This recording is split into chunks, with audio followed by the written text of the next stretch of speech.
What's up, everybody? Welcome to another episode of Business and Biceps. And you better wake your ass up, because on today's show, we're going to talk about how marketing has changed. We've built businesses without it, the internet, and with the internet, all of us. So it's going to be interesting. I'm excited to hear what John's got on his mind. Mo's going to, provoke some thought as always. As always. And today, it's brought to you by Robinhood. Hey, listen, Robinhood is democratizing the American financial system. They are. For our young people and for our listeners. At the end of the day, guys, we talk about it all the time. This is a company that was built. Figure out how. You got to be really smart to do this. They were built on no trading fees and no commissions. Before Robinhood, nobody who built trading platforms was built on no commissions. Their whole business model was commissions. So we use the word disruption, disruptor so much in business and entrepreneurship. This is a true disruptive company, and they are reaping the rewards. And Corey, the fact that they're part of our show, it's monstrous. Well, and honestly, I was actually talking to Kyle yesterday, and he was like, hey, I went on the app and I downloaded, I got the free stock. Sure. And it's biceps.robinhood.com. And he's like, now what do I do? What's cool is Kyle being 18 got a free share. Right. And now he's like, okay, now I can learn how to trade. Obviously there's no fees.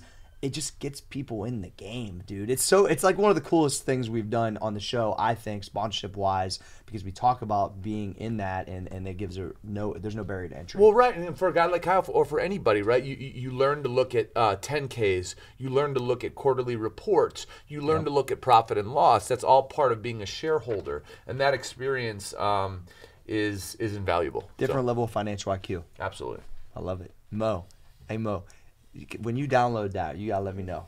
Hey, it's been in the calendar for 2 weeks. He feels like you're gonna get inspired. Real quiet right now. The CEO's looking for your name coming across that screen, He's man. real quiet over here. Real quiet. Hey, so we got a new setup. If you guys are watching on YouTube, Business and Biceps, you need to be watching on YouTube. You need to be watching on YouTube. Know what I'm saying? And it's like we don't have headsets, which is a little different. But we ain't flying an airplane, So did we ever really need a fucking headset? I mean, I felt like I was like Mark Jackson, like on the NBA. They use the same headsets we had. Yes, but I felt like we was moving in the right direction, like late-time talk shows. Yeah, Jimmy Kimmel, up in this mug. There we go. All right, so I think, first off, we've been getting tons of feedback. The downloads are skyrocketing. You guys got us on. We hit #1 the other day in business, which was epic, fucking sick. I'm just gonna say it. And we have to thank. Yeah, absolutely. That's what I would say. Thank you guys for subscribing. Thanks for leaving the 5-star ratings. Thanks for all that good stuff. We appreciate it. And I think right now it's time for Fosco's World. But before we go there, Haven, put the disclaimer in.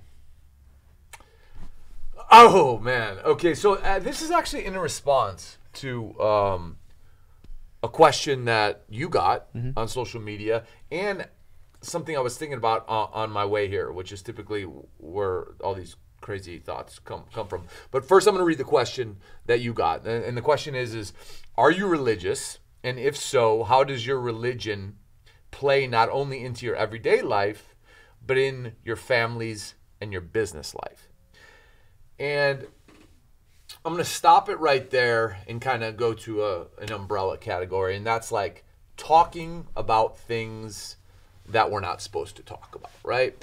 You should never talk about politics and religion. And I think as long as it relates to business, I want to uncork myself, because I'm tired of whether it be society, whether it be my own subconscious, or whether it just be people in general who tell you, like we saw in our reviews, are you? Is this a political show? Or it's like, don't tell me what I can fucking talk about. If you don't like it, unsubscribe. Don't fucking listen if you don't fucking like it. Like, I'm sharing me, and you're not me. So if you disagree with me, I'm not disrespecting you. Yeah. So don't fucking disrespect me. And if you want to disrespect me, don't listen to me, motherfucker. Right? So I'm going to come back to the question. Okay. Right? So the question, Where you go with this, John? Yeah. No. I'm going with someone who cannot handle a connection between either spirituality, religion, or politics, and they demonize anybody, myself, the show, for sharing anything that connects with it because they're so insecure about their own view having to be right. Well, listen, this show may not be for you, so if you like that, fuck off. But here's the deal. The way religion plays into my life it's the backstop. Right, so we all have goals, and we want to work so hard, and make money and provide for our family. Okay, all that stuff. Okay, let's say you get there. Okay, what else? Right, like what's next? Because so many people don't get there, but so many people do get there. And when you do get there, what do you have? Right? Okay, let's say you've got the house, you got the car. You've proven that you can replicate success, and you have all the things that 10 years previous were a fantasy to you. Spirituality, God, for me, is what keeps me motivated every day to do good. It's not necessarily to go and build another monster business or this or that. It's to be a good person. So at the end of the day, when you have a value system, right? Like when I wake up every day, I want to affect people positively. I want to work hard. I want to keep myself in shape. Like at the most important thing is my relationship with God. And I'm openly spiritual. I wouldn't call myself religious. I believe in Jesus Christ, and I pray daily. I pray daily about a lot of things that most people wouldn't even think about. So for me, to that person's question, it interacts with my life constantly because I believe everything we're doing here, this is a training ground. And we're being trained for the next level. And the next level is after death. Right? You don't have to agree with that. If you don't agree with that, that's fine. I have no problem with you. But I believe that's why we are here, to learn how to live, love, share, and all that stuff. And you could say that's a deviation from business, but I don't think it is, because business is a great platform to do that, especially if you're blessed and you have some skills and you have the ability to lead. You can share those values with people, and you really do have the ability to impact.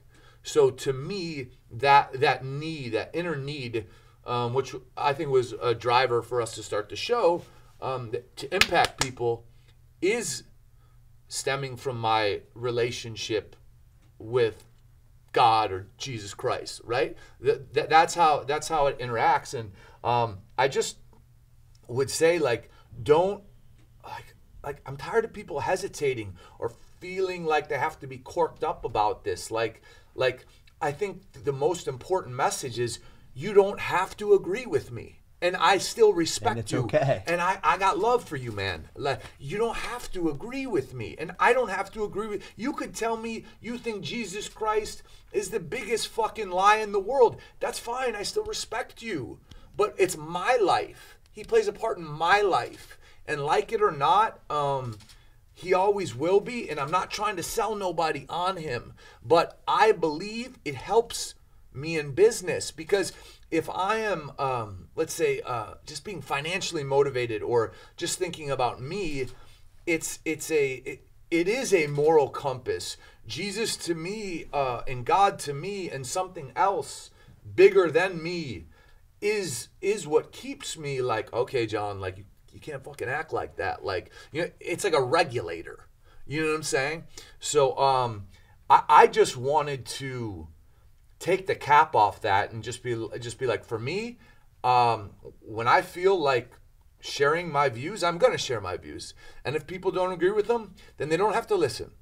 But in general, that's my take. And I can tell anybody who's listening, it is 100% help me not only clean my life up, not only get off drugs, not only build businesses, not only build strong relationships, but constantly improve myself. Love it. So, way to start the show, Johnny. Yeah, no, I was going to add on to it.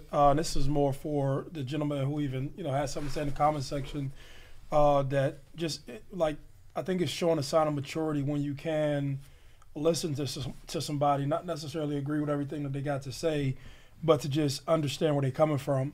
And if you fix your brain, like if I hear you speak about, Jesus, Allah, Buddha, whoever, and it doesn't happen to align what I believe in, that doesn't necessarily mean I got to turn you off.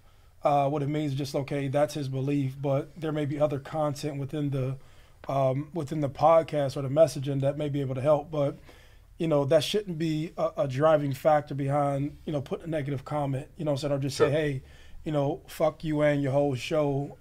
And this is not a political platform, but, and this is more so for the guy, I don't know if it's a guy, girl, whoever, but just having the respect for other people and their experiences and how they view the world. And I just think that's just respectful in general. And I always say this, in regards to politics, I'm not a Democrat, Republican, nobody, but I'm not going to not hear you, you know what I'm saying? Because there may be 75% of what I don't agree with, but the other 25% I do agree with. And, just take the information that applies, and the other shit I don't care about, I don't have to comment on it. And I think that we just live in a society where people feel like I have to tell you what I don't like. You know what I'm saying? So that's right. I don't understand that part, because I'm like, why waste your time? Because you're not going to change that person's opinion. No. So to come at, if John says something, or that's why when people comment on my stuff in a negative fashion, I'm like, why did you take time out of your day? If you don't agree, just move on the way. Yeah. I mean, I will never understand that. See, the one thing I would say, I get the negativity. I agree with you 100%. But I wish, I guess maybe because people don't do this often, but I wish people would come and say, hey, I don't agree with you, and this is why, but help me understand where you're coming from. Because then you can have a sensible dialogue, right? And then maybe you guys don't agree, which is fine, but that's my whole point. What happened to sensible dialogue? Doesn't exist right now. It's weird. No. All right, Mo, we're going to swing back now. It's your turn, brother. You got the floor. What's on your mind? Mine's a little lighthearted, right? Yeah. And so and this was about something we laughed about, and I don't know if anybody else has ever experienced this. And it may not be funny to you, but it's funny to me every time they come across my screen. But I don't know. We were having the group discussion, right? And we were having a group discussion, and I think that whoever made the emojis, whoever gave the ability for emojis to be black or white or Hispanic or whatever the fuck they are, I think it's the funniest shit. I give the yellow thumb. The yellow thumb. Because you guys was doing the white and the black one. Yeah, so I don't know who the fuck made this shit up, and so when you click on your emoji, right? I don't know who made this shit up, but when you fucking click on the emoji, and it gives you the tan, the person it is, and then it's even funnier when you have white and black people on the same thread, and then I got to put the black thumb. And I've never had a black person give a white thumb ever. Yeah, it's always and vice versa. I've never. So it's it must be just something ingrained. Hey, but I don't know why that's funny as shit to me, right? Look, you called it out though in the thread. You're like, I'm laughing right now about these black and white thumbs. So it's real. I give you that. And there was another thing that just I don't even know why I was laughing at. I was riding down the road yesterday, and I seen a little boy on a skateboard with a motorcycle helmet on. I just thought it was the funniest shit.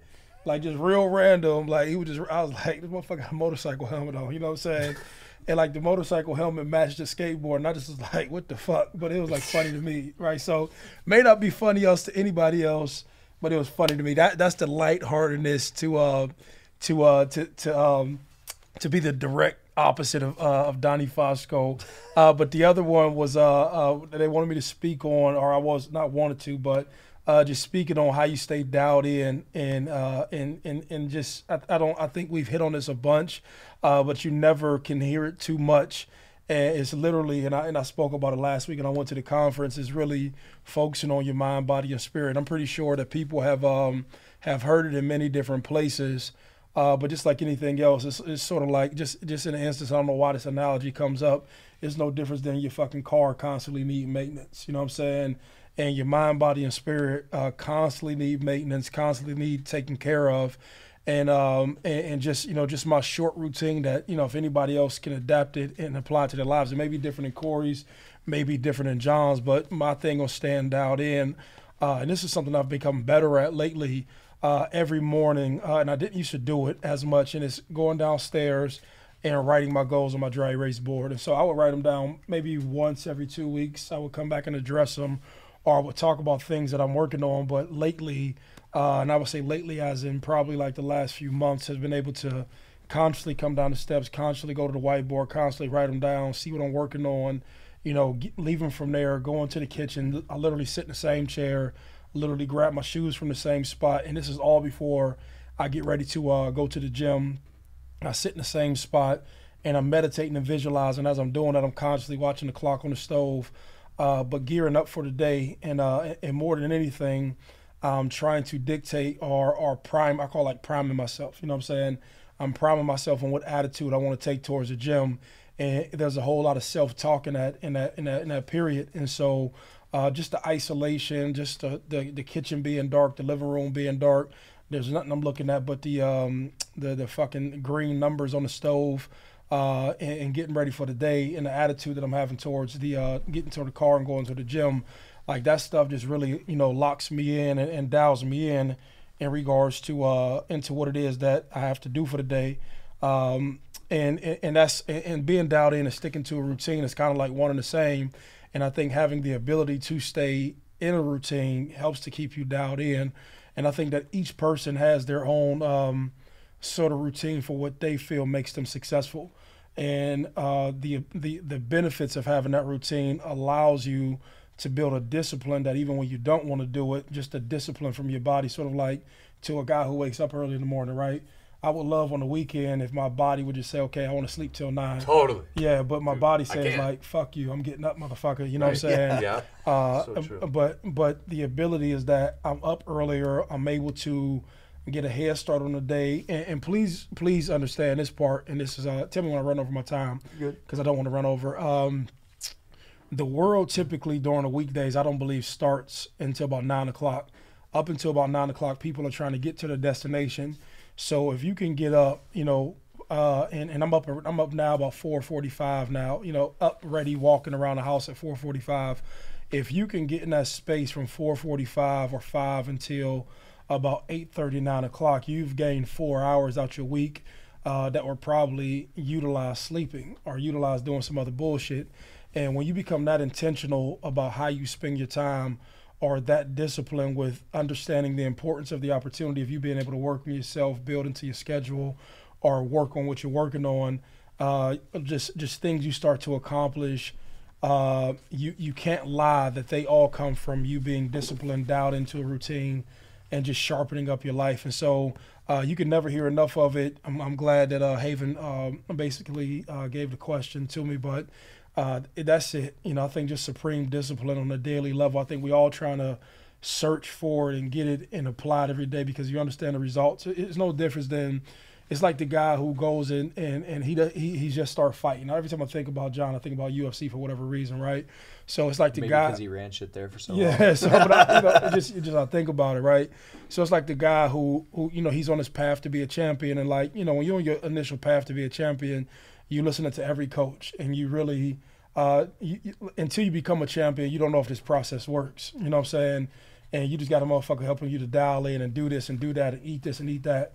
And then once you finally go out there and kick ass, you're trying to repeat and perfect that process. Right. You know what I'm saying? Because you've experienced the reward out of it. And I think that through daily morning discipline, you start to experience the benefits of these routines and the successes that you have. And he's trying to prime it to make sure that, whatever area that you're deficient in, you can go ahead and improve it.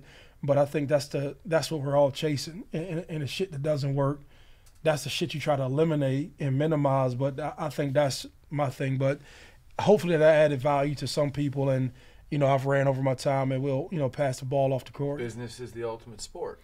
Business is the ultimate sport. Runs the fucking world. One of the things I want to talk about today is what Haven also brought up was networking being part of your net worth. And I think that's really interesting because as I've thought about how I've studied from the Carnegie principles to attractive personality to going the extra mile, I always, when I'm creating relationships, it's always, it's never intended on what they can do for me, but it's like, how can I show value out the gate? And then you just kind of know if you need to do something together, you can come back around to it, right? If I showcase that I deliver for John on a regular basis, he knows I'm that guy. I deliver for Maurice on a regular basis, he knows that I might never need to use that. But if I do, I know what I'm going to get back from it, right? Yes. And so I think over time, I did this for so long that then I became known in my family's circle as Corey knows a guy. That's how they used to, even Rachel's parents, my parents, people I did business with, especially locally and now even out past that, it was always like, oh, Corey got a guy that does that. And literally I had built the relationships in so many different areas that even though maybe it didn't have an actual price tag to it, there's such a value to having those relationships that when you do need to call on somebody, you're like, yeah, I remember when this guy needed something from me. Now it's come back around. But like I said, I never intend that way, but I just know, hey, it's in the bank and it's there if needed. And I think that, creating a massive network for whatever business you're into to draw from, whether it's knowledge they have, whether it's time you need, and I understand how valuable my time's been all of these years, and I've been try to give it as much as I possibly can, and I just think that might be underestimated along your process or journey of your business, and I've taken a high amount of value in that, and I think that I've always tried to give more. Sometimes that it's hurt me, but most of the time it hasn't. To say, well, Corey's a busy guy, he got this going on, I can't believe he gave me this much time. Gotcha. So I think I tried to, my plan was always to over deliver as much as I could without it hurting me, at the time frame, and just know that there's just a list that's literally this long that I feel like I've proven myself to, that I can always go back through and say, yo, boom, boom, boom, boom. Just like if I ever call on Mo, and either of you guys, I feel like if I said, I need a fucking ball bat and I need you on my front porch, motherfuckers would be coming. Yeah, and that right there is the way that I've attempted to do it, and it has created more of a net worth essentially for me. I think. So would you say that you've made yourself resourceful and reliable to people? Absolutely. As you were talking about that, like he's resourceful and he's reliable, and reliable is the key. Yeah, you can't say that about everybody. And what I like about it and agree with it is essentially, at least what I heard, correct me if I'm wrong, is you're paying it forward with your time and your effort and your moral consistency. Yeah. So because that's unfortunately so rare in our society. Moral consistency. It is. Yeah,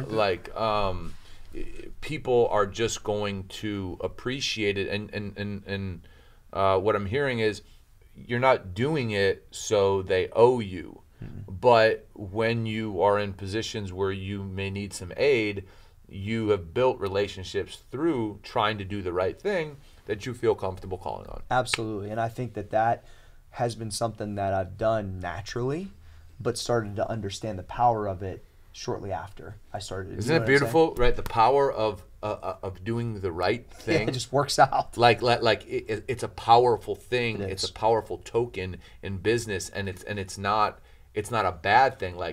Wait, doing the right thing and being moral is powerful. Fuck Super yeah, powerful. It's the most powerful thing. That's why I always talk about my word. Yep. Right? Like you ain't ever gonna get me on if I tell you something, I ain't gonna do it. Yeah. I think it's like intangible things that lead to success that other people maybe don't do on a regular basis or understand. It is sometimes done without intention, sometimes done with intention. But I think that I always talked about, like, when people try to ask me why they think I've gotten to the level I'm at now, and it is literally things like this that made me completely different than everyone else. I really believe that. I think reliability. It's free, trust, by the way. It's free, but I think when you flip back reliability, flip back and say responsible, integrity, accountable, dependable, like all those things sit behind it. And I think it doesn't matter if we're doing something that will net us $1 or $100 million. You know what I'm saying? I think people would just like to deal with somebody who has all of that stuff affiliated with them. And I think that when you deal with, we talk about being morally consistent, consistency, when you try to do shit that matters, like these are just all things that need to be within the fabric of what you basically working on. And I think that may be the biggest thing that, even when I think about you, like we said, what do you think about, like, you could depend on this dude to do, like, I know where you're going to be at 4 in the morning, no matter where you at in the world, you know what I'm saying? And I think that that's a safety that, as you're moving through business, let's keep it, this is business and biceps. In business, if I know who you are every time and who you have been, you've built up a credit report of some sorts. It's a credit report. Yeah, it's a credit That's report. a good report. Okay. What was the term you used, John? You said something kind of, what you Moral consistent, yeah. I never heard something like that. I like that. And you said credit report. This is Yeah, good. This is good. Some good vocabulary getting out here. Just think about that though. Like, just, imagine if through transactional relationships, right? So just how they got that fucking Carfax. Imagine if they got motherfucking. Yeah. You're exactly right. If you're trying to do business with someone and you're like, all right, they wake up, they read, they go to the office, and I'm just running through like on my day. They go to the gym, they go home, they eat dinner, and they go to bed and they repeat. And like it's like I can actually see it if I want to see it, and 100%. vice versa, and vice versa.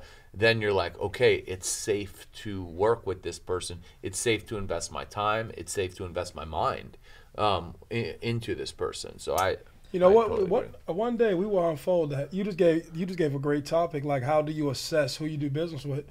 Because you can look at a person if they fucking everywhere. Right. And, and please keep us on track. No, but if they but this it stems from what we're talking. Like literally, you just named it. You know what I'm saying? If this motherfucker has how do you look at the credit report of a person's life? You know what I'm saying? How they operate. How do they operate? Can I see this shit online? Are you everywhere every day? If I invest my time into this, am I invested into a motherfucker who ran through 5, 6, 7, 8, 9 relationships? Like, prime example, I don't trust dudes who have a whole lot of women. I just don't do it. You know what I'm saying? I don't trust dudes who hang out late. You know what I'm saying? Unless you're culturally somewhere where they naturally are out late. But you know where I'm coming from? It's hard to be here. I got the best way I used to say it. If half the crew's banging strippers and driving Ferraris, we probably ain't gonna work out. Nah, not at all. And here's how I Hey, that ain't my program, Mo. It ain't my program. What good It ain't part of a program. what good happens after midnight? Nothing. Banging strippers and driving Ferraris. You can use that if you want, Mo. Yeah. Hey, on your next Instagram video, I'm just about to drop some knowledge on you guys. Don't be banging strippers and driving Ferraris. Hey, listen to me. Unless you fucking know who's your guy. What's the guy for Playboy name again? Hugh Hefner. Hugh Hefner. That was a different That's ballgame. his job. Yeah. Right? That was his job to bang strippers and drive Ferraris. All right, let's move on to Q&A. Let's do it. Fucking love it. All right, so first question. I like this one. How do you handle people who say, you're too optimistic? John, you're too positive all the time. I mean that's like That's like telling somebody, like, why do you get a 4.2 in college? You succeed too much. I don't know. I've never got a 4 in my life. Yeah, like, so I don't know. Why does your business make 1.4 billion a year? Yeah. Why is your net worth $97 million? It's like, dude, if your brain is even on that plane to ask that question, I don't want to roast this person, but whoever asked the question, what they're saying is people are saying it to him. Well, okay. I'm glad you clarified that. Yeah, if people are saying it to him, it's like we always talk about keeping our circle tight here. It's as simple as those people can't be around your life, because what are they trying to draw out of you? You're too positive. What is their objective in asking that question? The only thing they can do if they get their way or they succeed is bring you down. Exactly. That's what they're after. Because misery loves company. So my man, if people around you keep asking you that, if you keep hearing that, you need new people around you. Give him the hemlock. Give him the hemlock. Hey, it wasn't just for Socrates, okay? This is the Socratic approach. They gave him in the hemlock, period. Hey, I mean, like, that's almost like, when you think about it, like, when he said, I was trying to figure out, like, all right, would you feel better if I was, like, fucking miserable? No, that's I don't get that, because you're like, what? Like, I've had people say that shit to me, like, don't you think, like, you're unrealistic in your optimism? And I would be like, huh? There's two ways you choose to live. There's literally the half glass full or half glass empty. 100%. And you can make it whatever you want. I could go through my life and try to find this, and this, and this that sucks, or I could choose to look at the opposite side, which is fucking great. It's not that you're putting your head in the sand or the clouds. It's just that you choose to look at things in a positive manner. It's a better way to live. It doesn't have to do with money or stuff. Right? It's like just a better way to live. Here's one thing I would tell that dude. Whoever's asking him that question, if it's people or if it's a person, probably fucking lose. Look at their life 100%. And look at how successful they are in their personal relationships and in business, and that right there will probably make things very clear. Tells the tale. Man, put it like this, man. Do what I do, right? What do you do, Bo? Man, listen to me on the Maurice Claret program.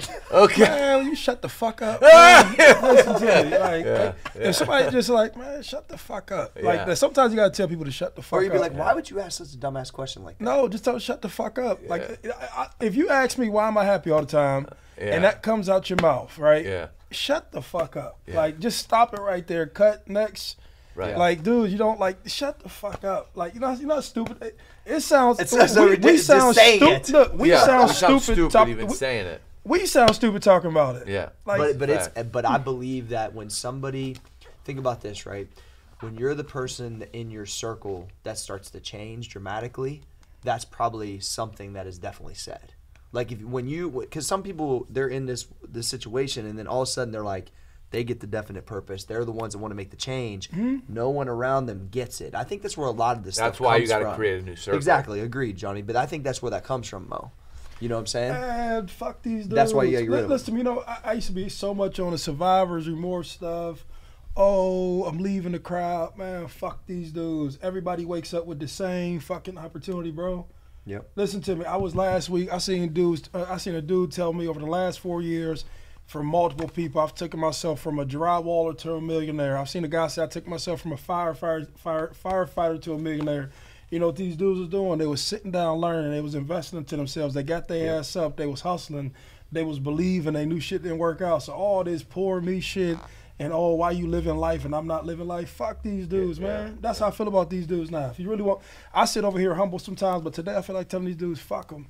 You know, fuck you, motherfucker. You know, get off your fucking ass. Seriously. All you're going to do is bring fucking people down. So keep spitting it, because it's true. But seriously, man, you don't add nothing to the world being a fucking loser, right? You know, we sit here, like, we try to give all these dudes all these theories, all this help, all this, I want to change my life. Yeah, motherfucker, be humble, learn from a motherfucker, and just work your ass off. Day 1, 2, 3, 4, 5, 6, 7, 8, 9, 10. You're not going to have success in 30 days, and you got to repeat the process over and over again until you get it right. And sure as hell ain't going to get success in your life hating on the next man's program.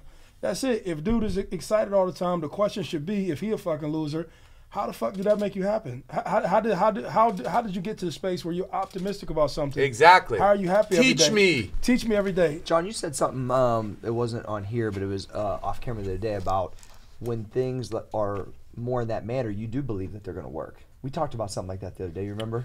When things are in what manner? Well, you were saying, like, basically when you're positive like that, or you've had a little bit of success and you start something, you expect, what I'm getting at is you expect to win, and that a lot of people don't really understand that, right? Yeah, we were talking about until you've made money, until you've seen your ideas actually work and yield profit, it's hard for people to look at a goal, if we have a goal in the office, and say, if I'm talking to Jeremy and say, hey, Jeremy, you can make $100,000 easy this year. Until he's made money, that's like, yeah, John says that, but it's just like him trying to motivate me because he's like my boss, right? Yeah. But once you've made money and once you've done it, when someone says to me, oh, dude, you guys keep doing this, you're gonna pull $1 million off this podcast. I'm like, I know I am. Of course. Like it's not even a it's not even a question. It's not even an option. It's like, I know I am. I think I'm going to pull. You like that program, huh? No, 100%. But look what he's saying,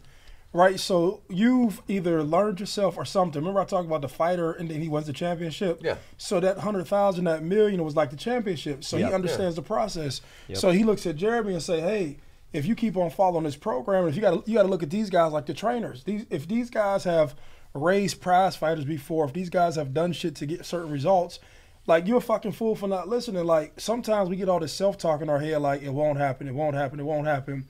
Hey, motherfucker, it happened. It happens. You know what I'm saying? So, like, okay, what's the downside? Like, what's the downside of believing everything you say and following what you say? Like, that's people's biggest fucking problem. Like, I'm not a millionaire, you are, and so I'm going to fight everything you telling me or justify why I shouldn't follow you. Right. Like, the motherfuckers do this every day. Dude. You know what I'm saying? Like, if I tell a motherfucker, okay, you can go run for 200 yards, but I need you to commit to the gym twice a day. I need you to watch film 3 times a day, and I need you to do X, Y, and Z, right? I'm pretty sure I could be a better fucking golfer if I actually practice, right? But if you don't do the fucking work or apply to somebody who's done it or take advice from a motherfucker who's done it, it's not going to happen. And half of these motherfuckers in the comment section, like, these dudes fight the discipline, but the discipline is the daily routine. The discipline is the shit that you don't want to do. The discipline is I got to take advice from the coach. But it's people out here who have done it before but don't fucking not follow what advice they've given you because you're fighting your process when they've already done it. It does, like, that shit is so fucking, like, unfucking conscionable to me. Like, all right, you got the fucking Walmart by driving down street A and making a right. And it's like, well, no, I found a shortcut. Like, and John, why do you want to drive down the street when you can get on the train? Like, shut the fuck up and just drive down street A and make a right at the corner, dude, and you'll get there. And what's amazing. Does that make sense, man? Absolutely. Dude, it makes total sense. And it made me think, I'm looking out on 4 younger people who I assume aren't where they want to go yet, but they're on their way, and they have assets like, not to say we're amazing, but they have assets like the 3 of us sitting here. So it's like, to not use us when we're willing to give is it's like the stupidest fucking thing I could ever imagine. Now, I can't make you want to win, you want to win, you want to win, or you want to win. But you win from learning from winners. Like, so if you sit there and you say, I want to win, I want to have more, and you're sitting around some people who are willing to give, and you're not interested in learning from them, then you're going to stay, I don't want to call it a loser, but you ain't going to get to the winner level. So I think so many people think of, like, okay, I got to go back to school, I got to go back. Dude, if there's winners around that have what you want or are at where you want to be, utilize them. Bug them until they say, don't knock on my fucking door anymore. I've given you enough advice. It's like, people don't understand the value of having access to those who have been through where they're at and have come up. Yeah, I'll tell you that, man. I had this conversation with a guy yesterday talking about that, right? So I said, hey, you know, and so everybody sees, like, the cute Instagram guys. They see all this other shit out there, right? And they look at all these people with, you know, this famous names. And I say, yeah, those guys are cool. But the guys who you learn from or who have access to, who can teach you operations, who can teach you mechanics, those guys have more value. And so there was a guy who recently, he donated 250 bikes, right? And I said, I've been thirsting to learn real estate, right? And so he looked at me like, hey, you are our keynote speaker. Why do you want to talk to me? And he's like, you know all of these other people. Like, why do you want to talk to me? I said, okay, 1, I don't have any time, right? So I can add value into your life in different ways. And so he says, I'm interested in your mentality. So he's interested in my mentality. I'm interested in real estate. So there's no money in neither thing. I can teach you how to be serious every fucking day. That shit is easy. Shit I was talking about. It's the relationship shit. So he just wants to learn how to be serious and dowdy and every fucking day. So when I got these topics, I was like, wow, the irony. And so something like the universe works, but this is directly what he's wanting to talk about. How do you get in and be focused on something every fucking day? And that's the exchange, right? There's no money, there's nothing. I want to learn. What's crazy is that guy's obviously a wealthy guy, and he's asking you that question. Yeah, so he's already a millionaire. He's already a millionaire, has millions in assets, and I'm interested. Like, how do you go from here to there? And then he opened my eyes towards real estate in ways I've never seen before. You know what I'm saying? And I'm pretty sure over time, but I said, hey, I just need your time. And so to your point, John, this is all to your point. This has nothing to do with me on real estate. Sure. When you're talking to these younger guys, like, don't look. So sometimes we may look like, is there something else out there? Like, sometimes your gift is right in front of your face, but it's all your perspective on how you look at it, right? So remember I told Corey, I said, Corey, this podcast has nothing to do about money. There's going to be things I pick up from that office that far outweigh anything that this podcast can do. Sure. Anything. And I said on the podcast, I said past the podcast, because you're around a different group of people who are successful. You're learning new ideas. You're learning new perspectives. One is fun as shit. Two is we're challenging each other too, man. Yeah, and that's what I love about it. So all that to say, Johnny was right. You may have somebody in your face who's successful, and the operations is probably the greatest value you can like extract from other people. So absolutely. Love it. All right, let's go. Let's get one more question. All right, when you are at a low point in your life, what are the staples that keep you going consistently of getting better? When you're at the low point, I'll start with it because you guys riff for a little bit. Sure. I think that hammering it home, I think that what Maurice talked about early in the show, I just have things that I throw myself right back into. Mm-hmm. And I think it's almost like the washing machine, right? Your shit's kind of dirty. Yep. You need to get it together, throw it in, run it through a cycle or two, and fucking bring it out. Yes.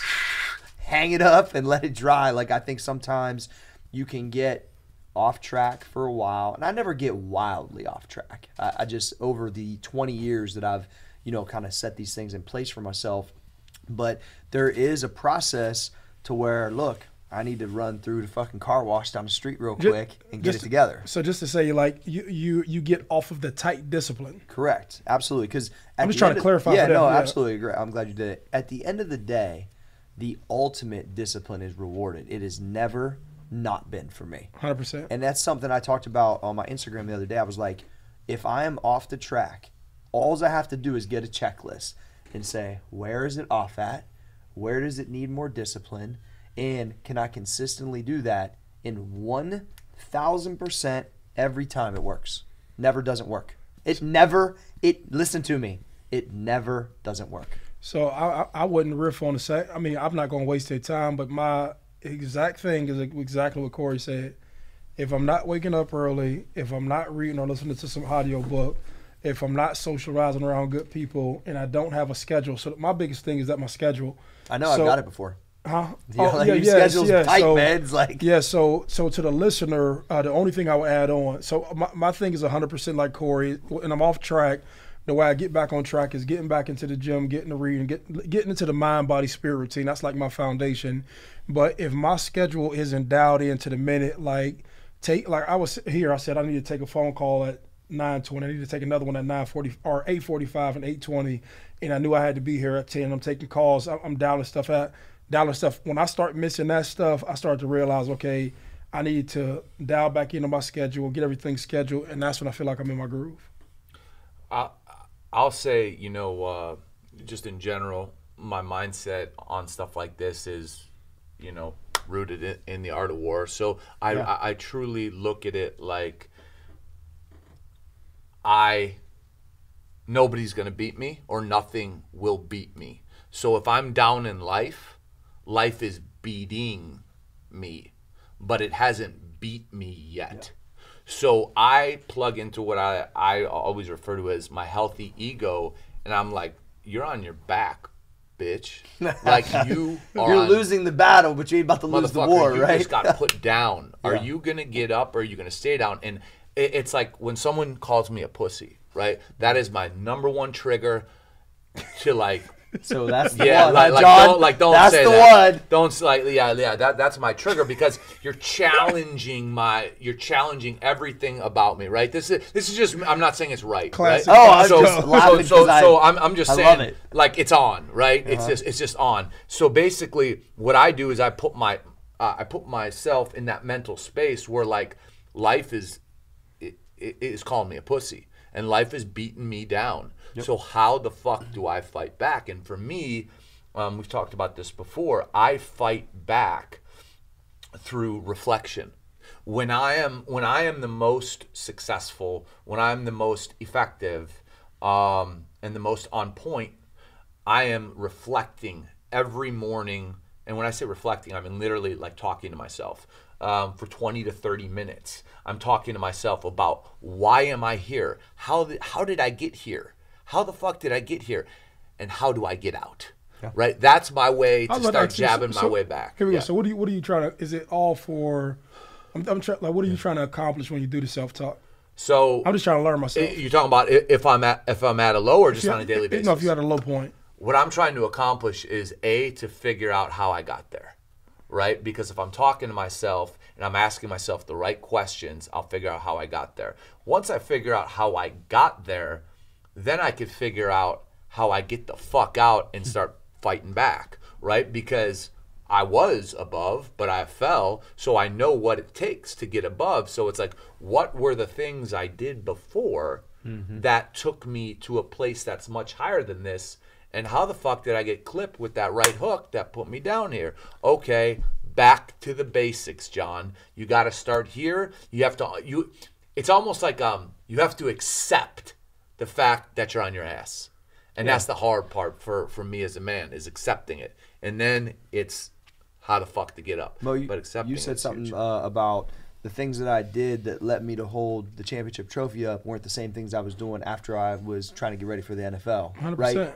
That's just plain and simple. Yeah. So if you can reflect on it and say, wait, I was doing boom, boom, boom, boom, boom. That's how I became a prize fighter. Yeah. That's how I became a prize fighter. Now I fucking lost 4 in a row, and I've been doing. That's why John was such a good manager, I believe, in the UFC, because he would tell these guys, like, yo, when you was on this 3-fight win streak, you was doing X. Now I see what you're doing now, and this is what it yields us. And he shoots them straight. And this is the fucking truth. Yeah, I mean, but you go back to it. You go back to that routine. You go back to the same thing. You go back to what he's trying to teach Jeremy. Like, so I read that book from Charlie Munger, and this was one thing. I read this book probably in 2011 or 2012, and he said the deeper you get into life, he said it doesn't matter what business, life, everything. He said everything is interconnected. And he said everything that we do everything is interconnected. And I think I've like subtly been on some journey to understand how he got to that space. And now, of course, he's, in his 80s. Sure. And so he's seen it all. And the deeper you get in life, the more specific you get with life, the simpler you start to realize that all conversations and everything is connected. Nothing's isolated. All in the world, everything is intertwined on some level. And I see how, like, those great philosophers, like when things were, like, I can understand how philosophers became philosophers, right? Because the only thing that they had to analyze was life, right? And so you just start to have deeper meaning because there's no cool cameras and there's no products to ship. There's no things. There's no things to ship through the mail. And, I would guarantee we would probably be greater philosophers if we just took everything away and just started to look at life. And I think that's like everybody's ultimate thing. But I think that I think it's like what these philosophers are people who had like, great, schools of thought with psychology, were just trying to figure out like the simplicity of life and putting yourself in a great, healthy mental state every day. And I think all of what we're talking about, when you lose perspective or when you letting life beat you down, like nothing actually happens other than like your perspective on what's going on isn't healthy. And so your momentum's gone. Yeah, so you just got to gear back in and say, okay, how do I take this fucking 200-pound rock, you know what I'm saying, and get it rolling, and then, get to a point where I can get it rolling downhill and it rolls itself. All right, so last segment, guys, we're going to go over how marketing has changed. Most recently, we all built businesses, I think, previous to the internet, and then with now the internet and just the way people interact, the way things are sold. And I'll throw it to you first, Johnny, kind of weigh in on that. Man, I would just say we got to look at things two ways. You could go 3, but I'd say pre-internet, post-internet, and then the second would be pre-internet, post-internet, social. Yep. Right. There's 3 ways. So when you're looking at pre-internet, the one thing that you did not have when you marketed was a targeted audience. It was like, I'm praying that the right guy sees my billboard. Yeah. Or I'm praying that the right guy sees my newspaper ad, right? So there was all these ways. I'm praying the right guy sees my TV commercial. So now let's introduce the internet, and now let's introduce big data. Big data pre-qualifies everything and everybody. So we as business owners live in a much more marketing friendly climate, because if we're selling supplements, we can literally put together a campaign, because big data carriers like Google, like Facebook, like Apple, they know who talk about supplements when they are sharing online, and everyone is sharing online now. So we can run campaigns that only are seen by people who buy supplements, or who talk about supplements, or who write the word fitness in their interests. It is so much more targeted. Yep. It's unbelievable. And then if you go one step further, you have social media. So let's go back to comparing social media to TV. TV, you can be seen by 1.4 million people if you run an ad during a UFC event, right? Or you could have a channel that has 40,000 followers like Max Effort Muscle. Every single person who follows Max Effort Muscle made a conscious decision to say, I want to follow Max Effort Muscle, which means they are interested in the brand or the product. Those are 40,000 pre-qualified people who, if we message correctly, will buy our shit and then tell their friends about it. Yep. 40,000 in one spot. Now let's compare it to the 1.4 million that are on Fox. I doubt that 40,000 of those 1.4 million are as pre-qualified as the people on our free channel that we get to speak to free daily as many times as we want. Yep. So I believe it is the best time in the history of business to market if you understand how the pre-qualification process works, and if you understand how to engage people on social and how things are targeted. Yeah. I'm going to tell you where my lane was, and I think what helped was having a business in fitness 10 years previous to really social media or the internet or whatnot. I started my business, my LLC in 99. I think I got on Twitter in 2010, roughly, so roughly about 10 years or so. Is the same interaction I would have in the gym was the same interaction I tried to take to social media. That literally, if I had to pick one thing besides just content in the marketplace that I think I understand and I've done well at, the biggest difference between me and everyone else was the interaction. Because what I would see is, ooh, I got so many people, I think I'm so cool I can't respond. Well, if you was in your gym and a guy came over to you and said, hey, how do you do that? How do you do bench press, or how do you take your creatine? I wouldn't just act like you ain't standing there. That's the way I view it. So if somebody tweets me, direct messages me, comments, does something, I'm looking for it because I'm trying to give them the same interaction that I would give them if they were standing in my gym. And it's hard to do that as you're following. My following's around 1 million between all the platforms. It's hard to do that. But I have made that my daily, like, non-negotiable thing, because that touch point is so valuable and people miss it. And I really believe that I always had the idea, gee, even if shit blows up, you got to act small even if you get big, right? And I took that mentality that entire time when I built that last business, this entire time moving forward, and it has paid because I did it for like 10 years. I literally have responded to thousands and hundreds of thousands of messages in that period of time, and you're building up that touch point equity with people that they want to support anything you're involved in.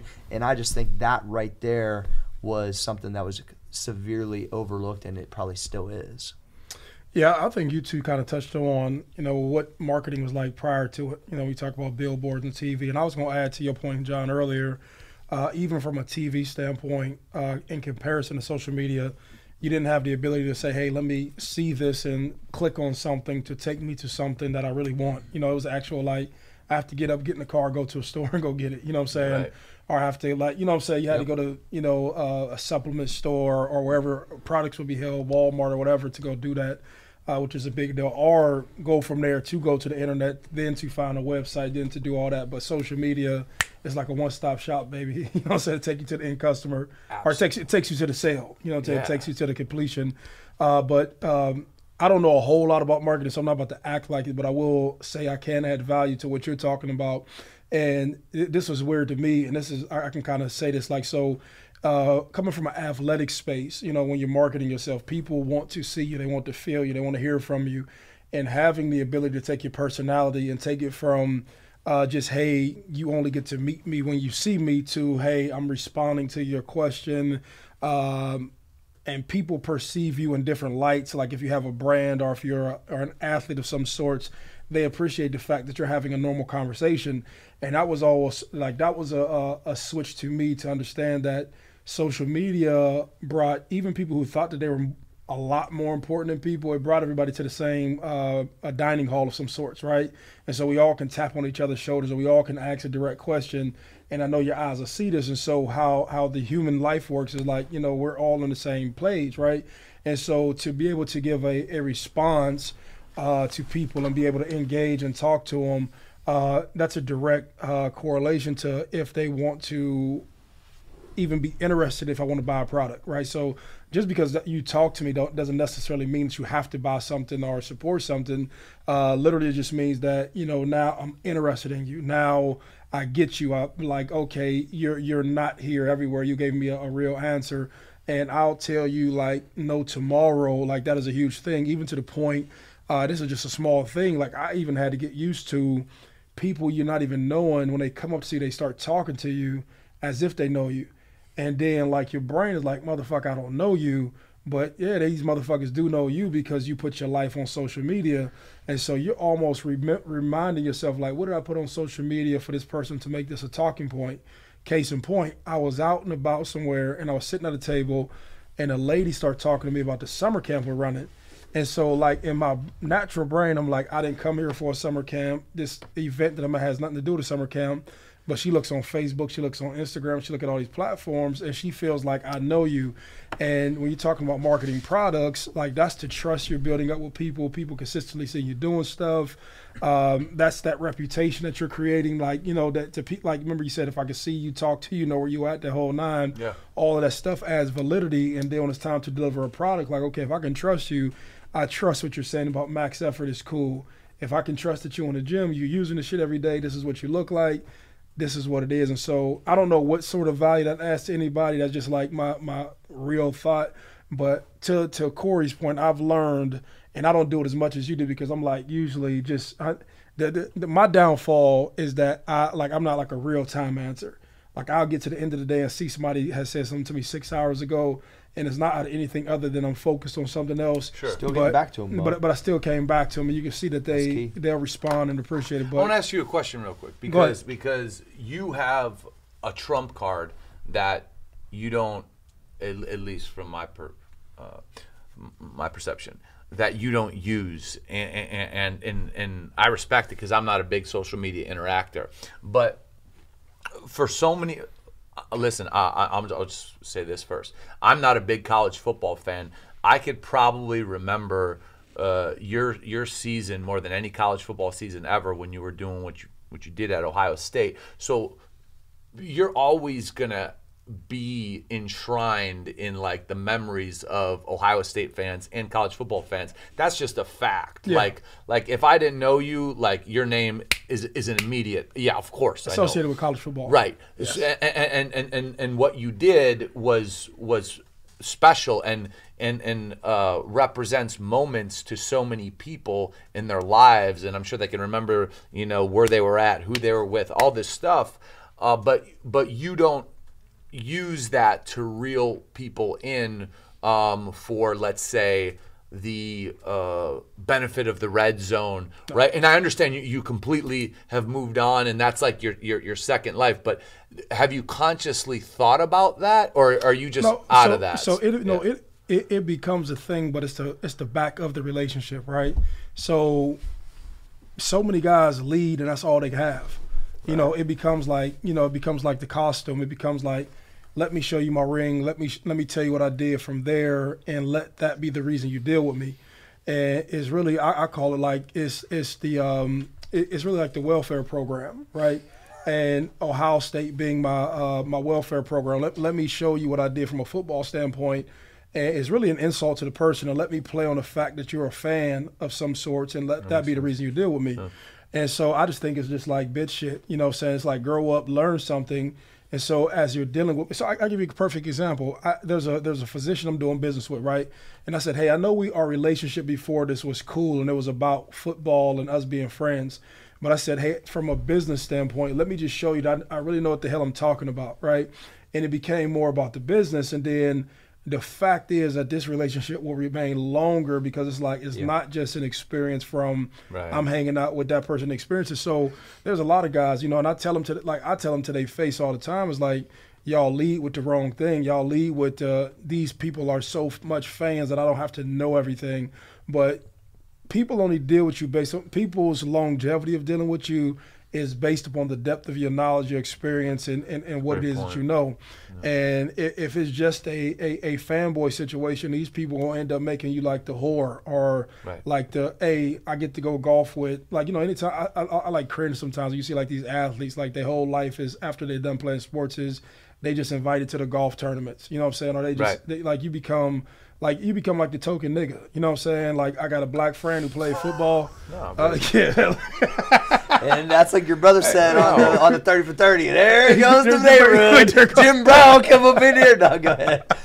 No, I mean, it just makes sense. But you just Mo, what you've always done is, you know 1,000% that can get you in the door, but you don't want to be that. What keeps you in the door and makes you don't want to be the hoe is because you know your shit. Listen to me, right? Let me be more blunt. I'm not going to be. I think the last one was pretty blunt, but go ahead. I'm not going to listen to me. I'm not about to be anybody's token black friend. No. Period. And if you do business with me, we're going to do business because we do business with each other, and that's going to be understood. You know what I'm saying? Like it's and these are just realities. You know what I'm saying? I just can't be anybody's whore. I can't be anybody's, hey, my friend used to play football. I can't be that to anybody. I can't just be like, I can't be the token black friend because you want to see that you got black friends. I just can't be that.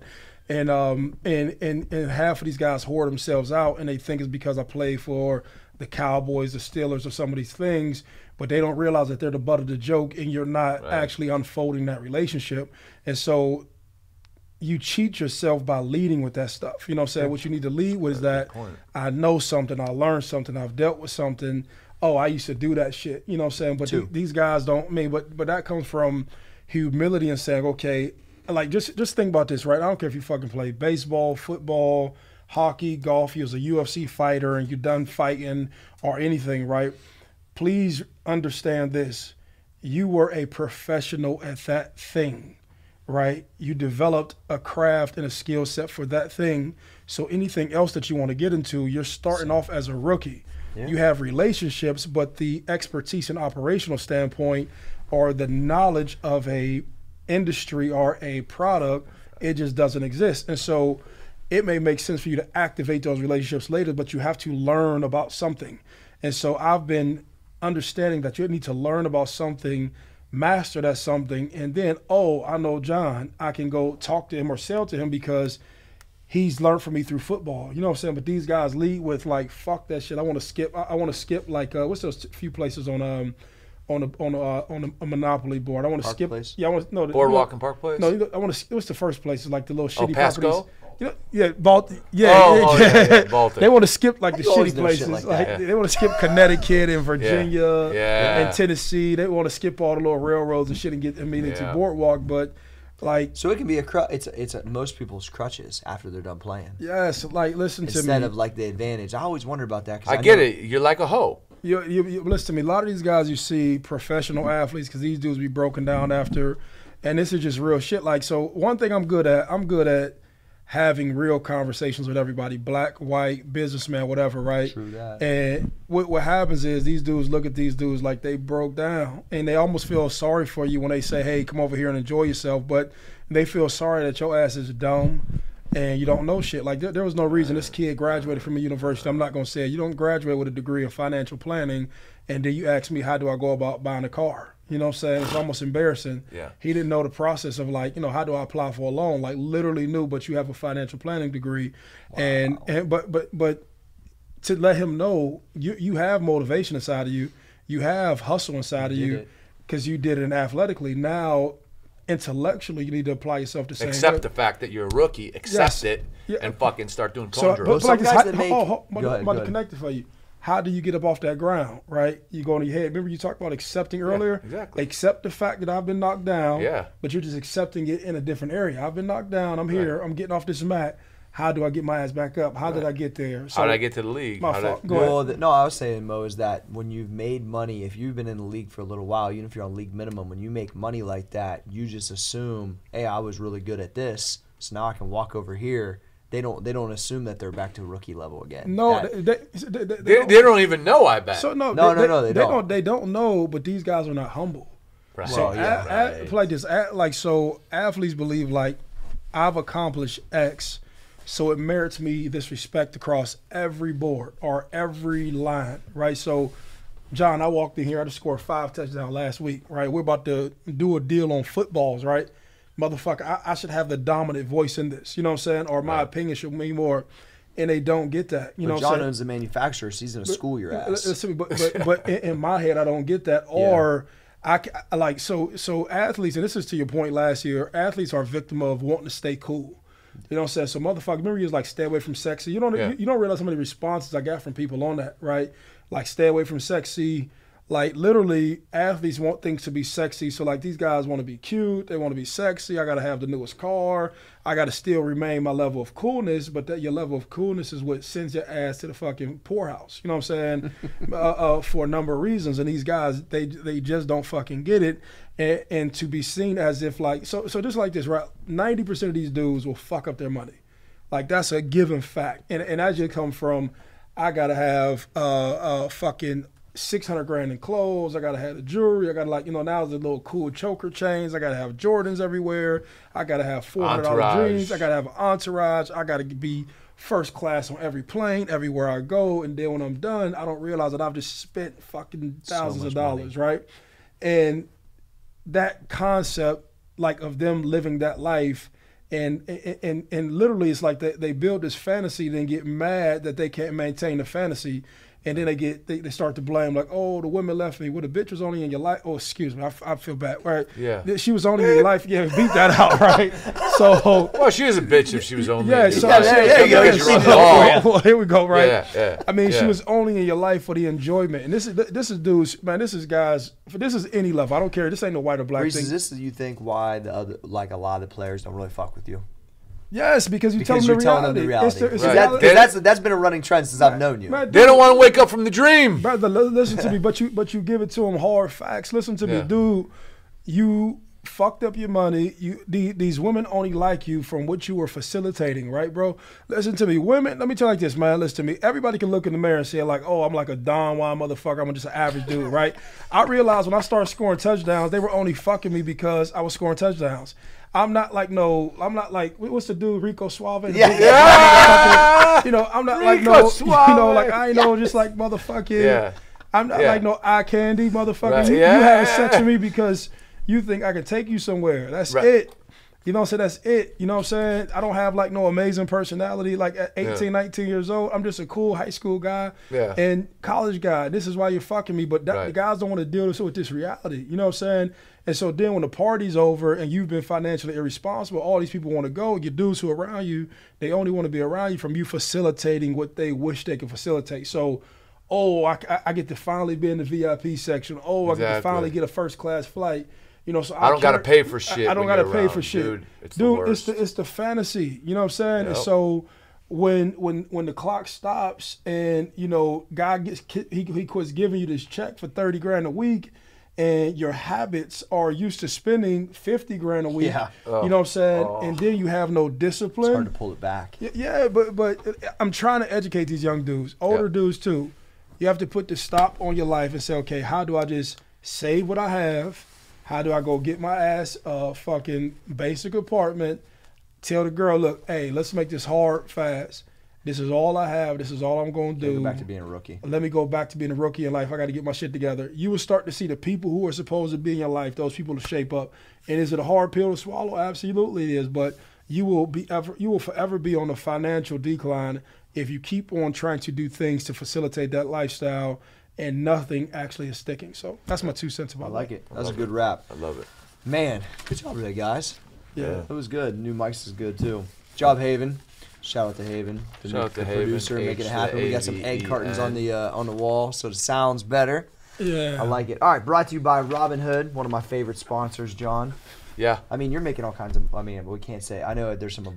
We got to avoid certain things. Yeah. John is doing well on his Robinhood app. Without a doubt, man. And what I love about it is I log in. It's way simpler. It's way easier to use than their major competitors. And guys, let's face it. Right now, not to say that it's going to keep going up or down. Right now is a great time to be involved in America's financial system. It just is. Yeah. And Robinhood gives you the chance when you set up an account, you don't even have to deposit money. You can just watch stocks, watch how they behave. It is an educational tool until you've gone through the training to say, okay, I'm going to wire $1,000. I'm going to wire $500. I'm going to wire $50,000. Whatever it is. We all got these apps all over our phone, these stupid fucking photo editors, all this stupid shit these people fucking have. Download Robinhood. Learn how our financial system works. We talk about employing and deploying capital all the time. If your money is not in the market in some capacity, you are making a mistake, because America's financial system, just look at it over the past 50 years. It goes, but it keeps going up. Right? There's dips, but it keeps going up. And Robinhood is the place to invest your money, period, because there's no commissions. And if there's no fees. If you would like a free stock, biceps.robinhood.com. Maurice wants a free stock. Maurice is going to download it on Saturday. Yeah. Okay. Let me ask how this works. In the event calendar, does it just carry it over, Mo? In the event? Oh, no, it doesn't. Yeah. Hey, he talking shit for those who don't listen. All right. We appreciate you guys. Keep leaving us 5-star review and ratings, and subscribe, man. Of course. Hey, stop listening on SoundCloud. Those numbers are too big. We got a shitload of listeners. Man, our numbers on SoundCloud are huge. Yeah. We need you to subscribe, man. Please go to iTunes and subscribe. We can keep on the charts. Appreciate you guys for listening. Check us out if you want a free T-shirt on Business and Biceps Instagram. Free T-shirts everywhere. Free T-shirts. Life. Don't look at that hashtag. Can the podcast be stopped? The podcast can't be stopped! Good job, guys.